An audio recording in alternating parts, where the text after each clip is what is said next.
అంబేద్కర్ ఒక్క మాలమాదిగలకే నాయకుడు కాదు. కమ్మకి, కాపుకి, రెడ్డికి, ఎట్టికి, యానాదికి, హిందువుకి, ముస్లింకి, క్రైస్తవుడికి మనసున్న ప్రతి వారికి నాయకుడు అంబేద్కర్. భారతదేశానికే నాయకుడు.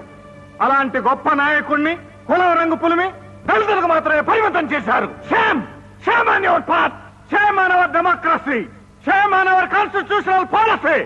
అంబేద్కర్ కి చెప్పుల దండ వేయటానికి దళిత రాజ్య స్థాపనకి ఏమిటా సంబంధం?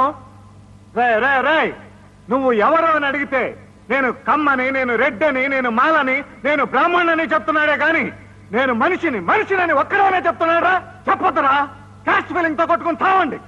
కులాల వారిగా విడిపోయి మతాల వారిగా పొడుచుకుని కమ్మ జిల్లా అని, రెడ్డి మండలం అని, మాల రాష్ట్రం అని గాంధీ గారిని ముక్కలు చేసినట్టే దేశాన్ని కూడా ముక్కలు చేసేయండి.